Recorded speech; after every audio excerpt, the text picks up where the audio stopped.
అందరికీ నమస్కారం అండి. నా పేరు విజయ్ నాగపేరు. థ్యాంక్స్ లాట్ మన రెస్పెక్ట్ సినిమా అనే ఛానల్‌ని ఇంతగా ఆదరిస్తున్న ప్రతి ఒక్కరికి చాలా చాలా thanks. Again came back with one more casting requirement అండి. ఇదొచ్చేసి casting call for a male actor అంట. ఆర్కా వాళ్ళది. 'బాహుబలి' సినిమా ప్రొడ్యూసర్లు ఎవరైతే ఉన్నారో వాళ్ళు నిర్మిస్తున్న ఒక చిత్రంలో మీరు కూడా నటీనటులు కావాలి అనుకున్నట్లయితే తప్పకుండా వీళ్ళని అప్రోచ్ అయ్యే ప్రయత్నం అయితే చేయండి. Casting call Arka media works అంటున్నారు. Looking for a male actors అని అంటున్నారు. సో వీళ్ళకి హైట్ వచ్చేసి 6.2 అండ్ అబోవ్ అంటే ఆల్మోస్ట్ రానా ఆ హైట్ ఉండాలి అని అంటున్నారు. So should be familiar with old city Hindi dialect. అరే క్యా హై భాయ్ ఐసా నాటక్ కర్ రే అనే టైప్లో ఉంటుంది కదా. సో అలాంటి హిందీ యాక్సెంట్ అనేది ఖచ్చితంగా వచ్చి ఉండాలి అంటున్నారు. Must include cricket videos in application. మీరు క్రికెట్ ఆడుతున్న వీడియోస్ ఏవైతే ఉన్నాయో అలాంటి ఒక వీడియోని మీరు యాక్టింగ్ చేస్తూ దానికి సంబంధించిన వీడియోని పంపించండి అని అంటున్నారు. మీరు బౌలింగ్ చేస్తా కానీ లేదంటే బ్యాటింగ్ చేస్తూ కానీ.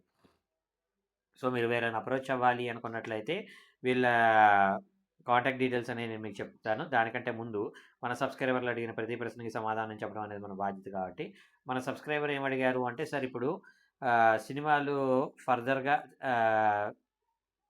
సినిమా సక్సెస్ రేట్ అనేది చాలా తగ్గిపోతుంది కదా, సినిమా చచ్చిపోతుంది అంటున్నారు. దాని గురించి మీ ఒపీనియన్ ఏంటి అని అంటున్నారు. సినిమా చచ్చిపోవటం అనేది ఏమి ఉండదండి. బట్ సినిమాని చూసే విధానం అనేది ఖచ్చితంగా మారుతుంది.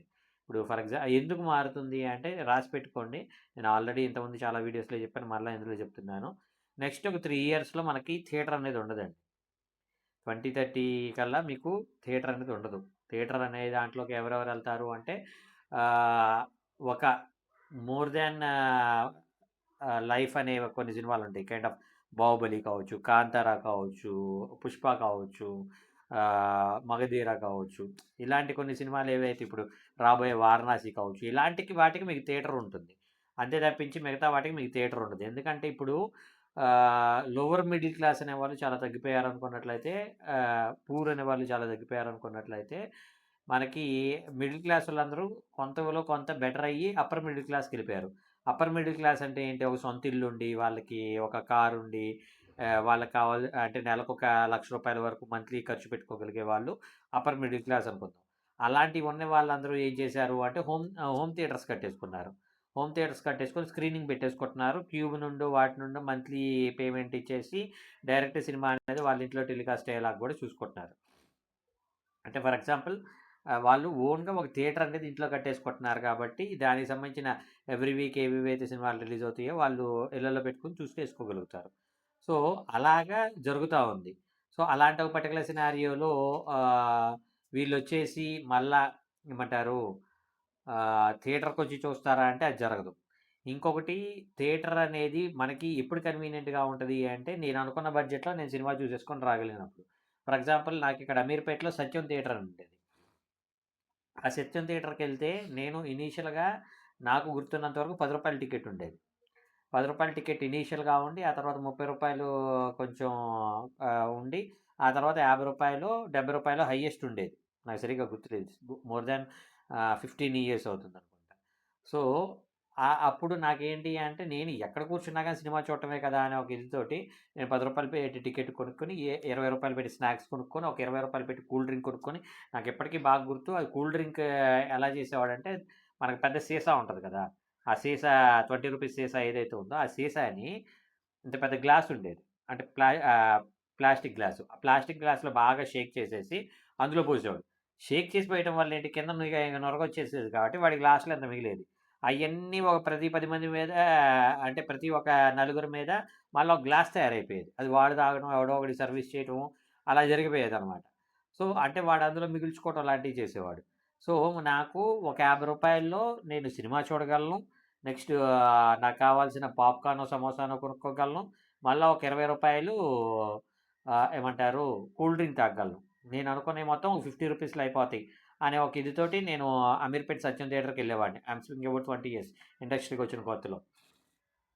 ఆ తర్వాత ఎప్పుడైతే అక్కడ సత్యం థియేటర్ తీసేసి దాన్ని ఏషియన్ సత్యం మాల్‌గా మార్చేశారో, ఇప్పుడు నేను ఇంతవరకు not even a single cinema అది కట్టి కూడా నాకు తెలిసి ఒక 3, 4 సంవత్సరాలవుతుంది. ఇంతవరకు నేను అది షాపింగ్‌కెళ్ళాను. బట్ సినిమాకెళ్ళలేదు. ఎందుకు అంటే ఇప్పుడు నాకు టికెట్ సమ్‌వేర్ అబౌట్ ₹250 ఉన్నట్లయితే ఫుడ్ అనేది 750 నుండి 1000 రూపీస్ ఉంటుంది. అంటే నేను ఆల్‌టుగెదర్ 1000 నుండి 1500 నాకు ఓన్లీ ఒక సినిమాకి ఒకడిని చూడటానికి నాకయ్యే ఖర్చు. ఇప్పుడు పైగా నేనేంటి కొంచెం మ్యారీడు, పిల్లలు వాళ్ళందరూ ఉన్నారు కాబట్టి, నేను ఎంటైర్ ఫ్యామిలీని తీసుకొనెళ్ళాలి. నలుగురు ఎళ్ళాలంటే సమ్‌వేర్ అబౌట్ 5000 ఖర్చు పెట్టాలి. Including my parking and everything. So, నేను మీ అందరికీ చెప్పేదదే.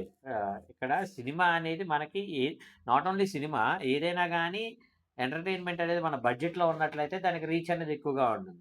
ఇప్పుడు ఫర్ ఎగ్జాంపుల్ మీకు అర్థమయ్యే భాషలో చెప్పాలి అంటే 'తాజ్ డెక్కన్ తాజ్ బంజారాలో' somewhere about 1 dosa cost 600 plus taxes. అలా 600 ప్లస్ టాక్సెస్ బదులు నువ్వు అక్కడ ఎన్ని దోసలు అమ్మగలవు అంటే మహా అయితే ఎక్స్‌ట్రీమ్ అనుకున్నట్లయితే ఒక 10, 15 ఒక ఎక్స్‌ట్రీమ్ అనుకుంటే 30 అమ్మగలమేమో. కానీ బయట నువ్వు ఎప్పుడైతే రూ. 20, రూ. 30 దోస ఉందో వాడి కౌంటర్ అనేది తాజ్ డెక్కన్‌లో ఉండే కౌంటర్ కంటే కూడా ఎక్కువగా ఉంటుంది. ఇప్పుడు విజయవాడలో చూసినట్లయితే లెనిన్ సెంటర్‌లో 99 టైప్స్ ఆఫ్ దోసాస్ అని ఉంటాయి. అక్కడ మీకు రూ. 20కి, రూ. 30కి, రూ. 50కి ఎక్స్‌ట్రీమ్ అనుకుంటే రూ. 60కి దోస ఉంటదనుకుంటున్నాను నేను. ఇప్పుడు రేట్లు నాకు తెలీదు. ఎప్పుడో విషయం నేను చెప్తున్నాను. సో, అదే నీకు ఆహ్, పక్కనే ఉన్న ఏదైనా 3 స్టార్ హోటలో, 5 స్టార్ హోటలో, 7 స్టార్ హోటల్‌కెళ్తే రేట్లు పెరుగుతాయి. దానికెళ్ళగలిగే వాళ్ళు అతి తక్కువ మందుంటారు. దీనికి వచ్చేవాళ్ళు కొంచెం ఎక్కువ మందుంటారు. సో, నేను మీకు చెప్పేది ఒకటే సింపుల్. ఎప్పుడైనా గానీ బడ్జెట్ అనేది ఫెమిలియర్‌గా ఉంటే అక్కడికెళ్ళటానికి ఎవడైనా ఇష్టపడతాడు. ఇప్పుడు వండర్‌లా ఉంది, వాటర్ వరల్డ్ ఉంది. ఇలాంటివన్నీ గూడా మనకి బడ్జెట్ ఫెమిలియర్‌గా ఉంటే మనం ఏదో ఒకటి జేయటానికి ఒక పాజిబిలిటీ ఉంటుందనేది నా ఒపీనియన్. హోప్ మీకు అర్థమైంది అనుకుంటున్నాను. ఇంకా మీకు ఇలాంటి డౌట్స్, క్వెషన్స్, క్వైరీస్ ఏదైనా ఉన్నట్లయితే తప్పకుండా కామెంట్ రూపంలో అడిగే ప్రయత్నం చేయండి. ప్రతి ప్రశ్నకి సమాధానం చెప్పడం జరుగుతుంది. Getting back to the casting requirement వీళ్ళ మెయిల్ ఐడీ చెప్తాను నోట్ చేసుకోండి. casting@arkamediaworks.com ARKA Arka MEDIA media works WORKS వర్క్స్.com అనేది వీళ్ళ మెయిల్ ఐడీ. సో, వీడియో నచ్చిందా? లైక్ చేయండి. ఎక్కువ మందికి షేర్ చేయండి. ఎవరైతే సబ్స్క్రైబ్ చేసుకోకుండా చూస్తున్నారో please do subscribe and కమెంట్‌లోకెళ్ళి hype కొట్టడం అయితే మర్చిపోకండి. డిస్క్లైమర్ అది మీ అందరికీ తెలిసిందే కదా! నేను పెట్టే ఏ పర్టిక్యులర్ కాస్టింగ్ రిక్వైర్మెంట్‌కి నాకు ఎటువంటి వ్యక్తిగతమైన లావాదేవీలు లేవు. వీళ్ళెవరో కూడా నాకు తెలీదు. వీళ్ళలో ఎవరైనా మిమ్మల్ని డబ్బులు అడిగినా, మోసం చేసే ప్రయత్నం చేసినా నమ్మకండి, మోసపోకండి, జాగ్రత్తగా ఉండండి. వీడియో నచ్చిందా? లైక్ చేయండి. Thank you and all the best.